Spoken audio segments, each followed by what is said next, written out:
Hello and welcome to this week's episode of myNewsWrap. News from SAP and Microsoft and the world in between. So let's get things started. What happened in the last week? What news did I find? Let's switch to the news. First of all, I mentioned last week that there was a conversation between Christian Klein and the CEO of the the American SAP user group.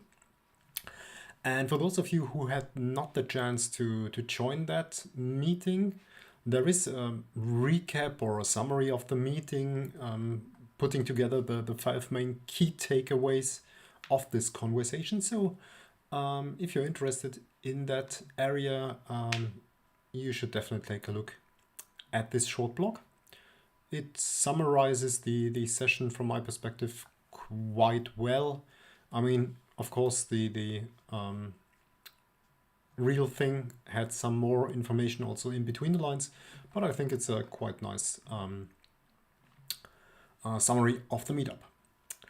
Then there is another more general news that I want to bring to your attention, and that's from the German-speaking user group. They released a vision paper, so kind of not a white paper, but something that's more visionary, only available in German language. So I don't think that there is a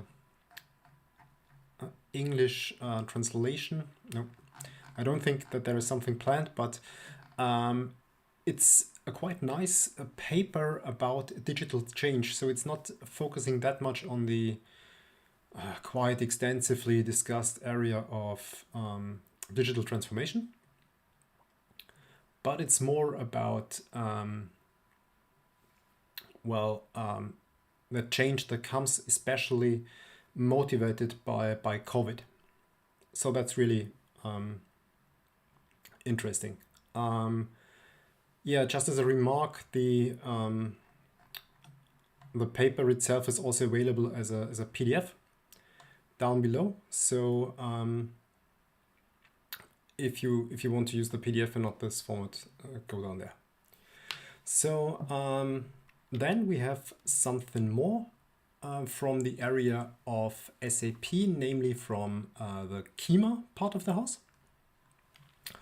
We have a podcast by in the format or in the area of Close the Gap that I already mentioned quite some times, and that's on scalable cloud applications and focusing on Kyma runtime. It's a quite extensive episode again, so nearly 1.5 hours about Kyma, and this is an interview with Marco Dorn, who is talking about Kyma, giving an introduction, so a really nice format.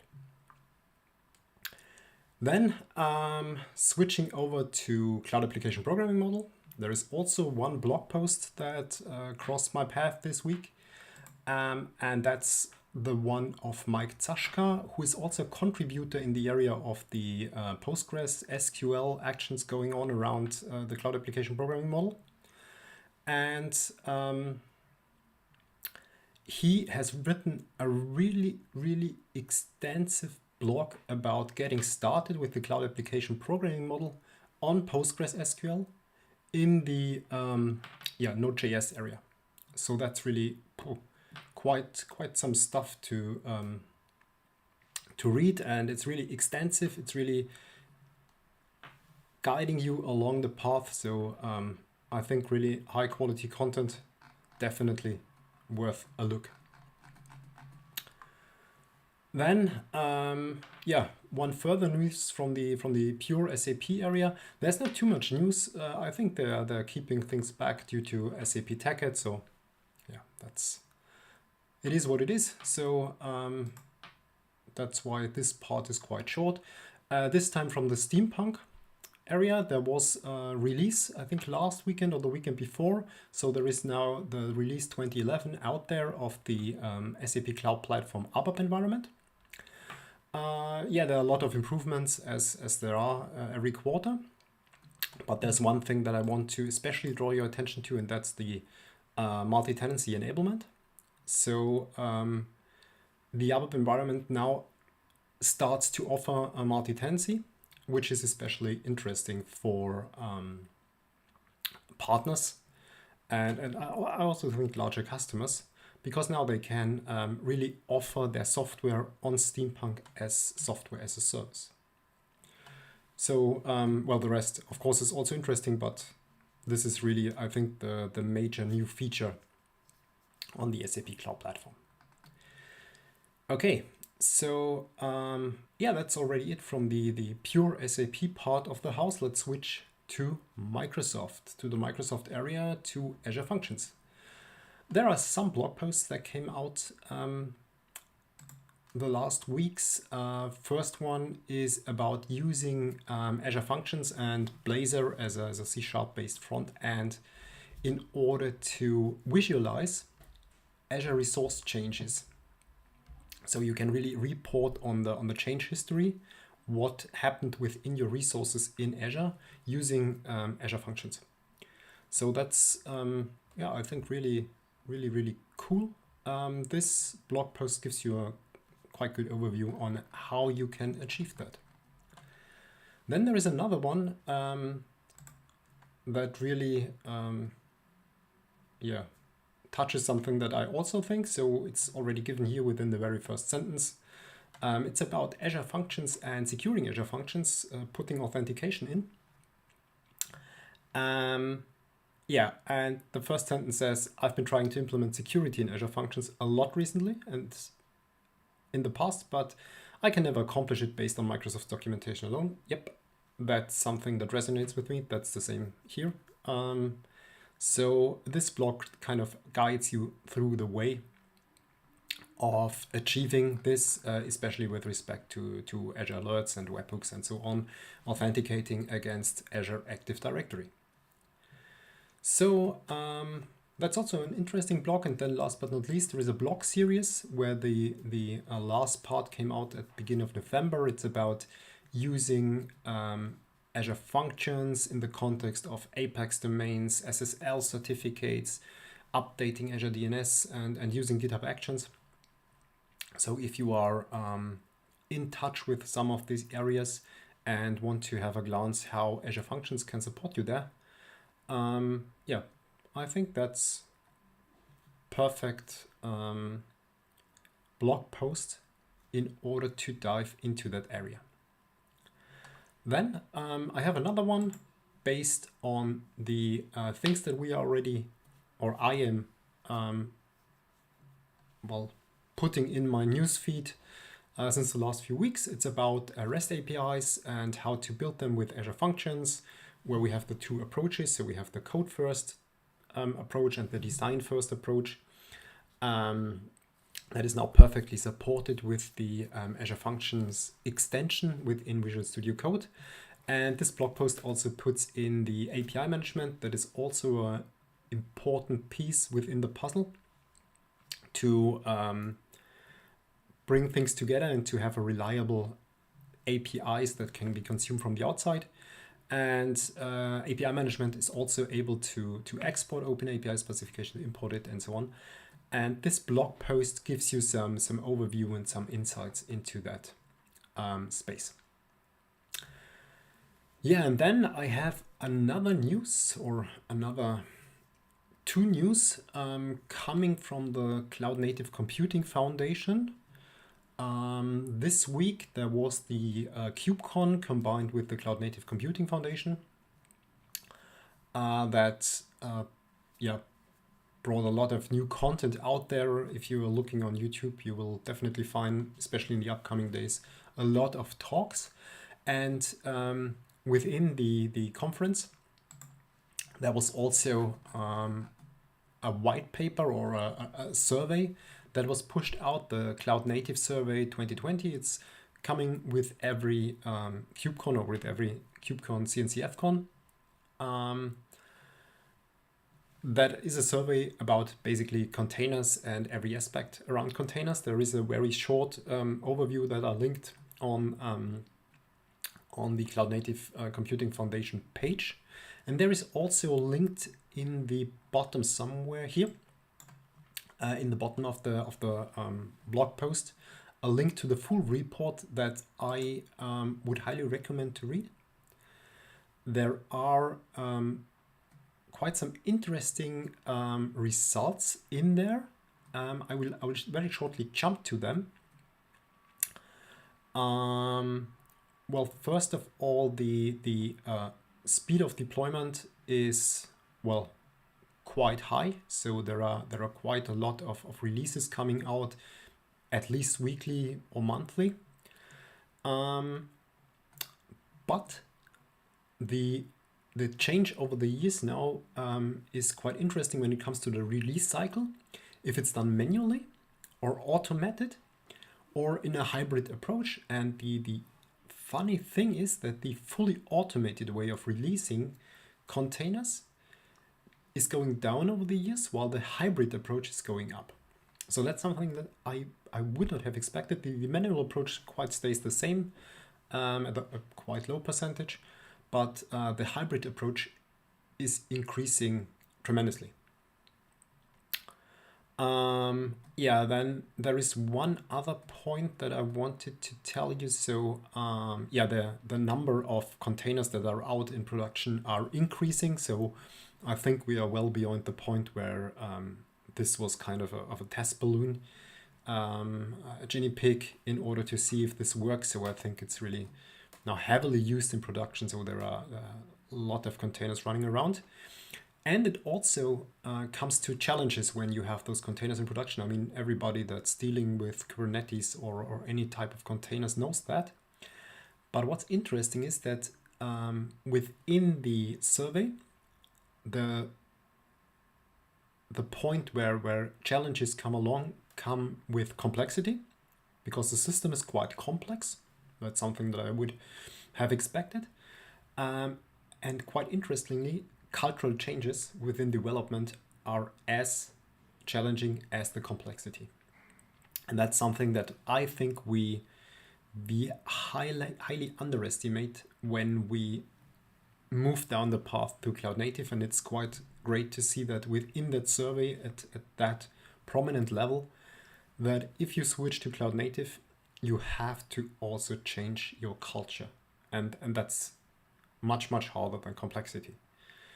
And that's, I think, really interesting. So, as I said, I recommend the read of the of this white paper or of this survey and analysis of the survey. And then there is another thing that came out together at KubeCon, that's announcing the cloud native security white papers, or another white paper published by a special interest group of CNCF, namely, of course, the security special interest group. Yeah, that brought out the white paper. The white paper is available on GitHub, so I think also a quite valuable read when you're dealing with cloud native. Okay, so then we have some more news now from the world in between SAP and Microsoft. So what's happening there integration wise? So I have one news about Power Automate. As I announced last week, the Power Automate desktop got enhanced and is now also capable of recording SAP GUI based tasks. And here I referenced a post by Apostolos P, whoever this is, who is doing a lot, obviously, in the area of Power Automate. And he referenced the Power Automate playbooks that are used and necessary for sub GUI based automation within the Power Platform, namely within Power Automate. So if you're in that area, if you want to take a look at it, and if you want to take a look at an alternative to the intelligent robotic process automation that SAP offers, this is quite valuable to take a look at that one.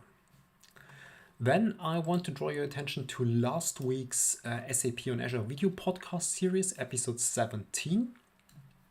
This episode was now, or had one guest in there, and it has an interesting contribution with respect to cost management. This is something that we usually do not care that much about, but somebody cares about it because the cloud is not for free. And this part of the session is giving you some insight what you can do with cost management, what's possible, and what additional tools are there. It's available on YouTube. It's also available on Anchor as an audio version. And it's really worth watching. However, if you are having an Azure subscription that is not directly subscribed by you, by Microsoft, but is handled via a cloud solution provider, it's nice to see, but you cannot use it because currently, if you are consuming Azure via CSP contract, you have no access to or you have access to the cost management, but you do not see anything. So that's kind of a shortcoming there. But nevertheless, interesting watch, definitely. And last but not least, really from the integration area, combining SAP Cloud Platform integration with Azure DevOps. There is a blog post posted on the page of FIGAF, which is a company focusing on integration stuff. So this blog post describes how CPI can be handled in a quite decent way with Azure DevOps. However, one disclaimer in that area, this blog post is really good, really helpful, but it's a segue to a product that's also available from FIGAF. So I do not make any advertisement for the product, but the blog, until the commercial part comes in the very, very, very last section, is really great. So don't get me wrong, I do not do any advertisement for FIGAF, but the blog itself is really valuable. Okay, that's already it from the news section. So from SAP, Microsoft, and the integration part. Now I have some more news that came out this week concerning conferences, concerning education. DSAG Technology Days 2021 are announced or have been announced this week, so they are open for registration and they take place in February. They are again a completely virtual event. So on the 3rd and 4th of February they are taking place from wherever you are. And usually, as the name says, Technology Days have quite some focus on technology. So don't forget to register there. It's in German, so no English version there, but yeah, I think quite some listeners here are from Germany, so it's valuable. I think Technology Days are quite a valuable format, and there is quite some focus, especially on exchange of, let's say, experiences with SAP, with implementing SAP with SAP technology. So that's really nice to be there. Then I also want to draw to your attention to SAP TechEd. As I said last week, you can register now. And if you're not sure what sessions you should take or what is valuable, in the last weeks, there have been quite some blogs from the developer advocates of SAP guiding your attention to some special areas. And yeah, I want to share them here. There is one thing that I want to share that's a dedicated SAP TechEd developer keynote, which is, from my understanding, some kind of a show, some kind of a getting together some folks and playing around with different stuff based on a real in quotes scenario and how to implement things within this scenario. I referenced the blog post about that by DJ Adams. Then there is, I think, from nearly every developer advocate, as far as I saw, blog posts, for example, by Tom Young, what sessions he thinks are quite interesting. There is one by DJ Adams, what content might be interesting from his perspective, and another one by Marius Obert, who is more focusing on the UI5 or UI area in general. So this is also something that's worth noting. And last but not least, if you are not that much into, let's say, this type of development, so UI or more this cloud stuff, besides ABAP, there is also a blog post by Karin Jomo about the ABAP platform sessions. So if you're more into Steampunk and so on, I think this really gives you a decent overview what is there and what to expect. So yeah, that was it from the side of education, from the side of conferences. I have one more news or one more contribution with respect to developer efficiency, productivity, a video or a YouTube contribution by the one and only Scott Hanselman.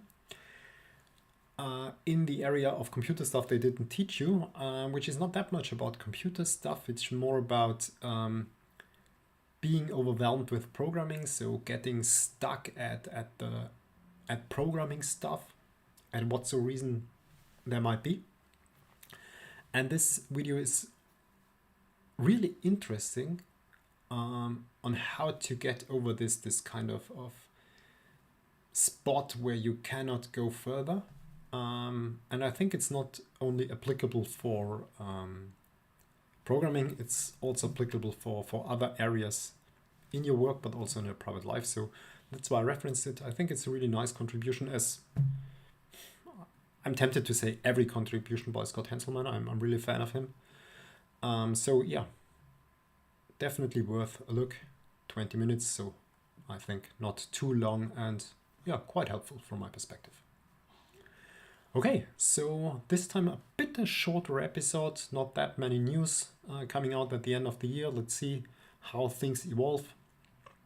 2 weeks we have, I think in 2 or 3 weeks we have TechEd, so then I think there will be hopefully much more news about SAP TechEd. Okay, so yeah, that's it.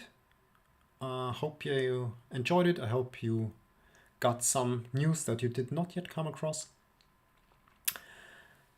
Anyway, I wish you a nice Friday, a nice weekend, and I see you next week in episode 13. Till then, bye.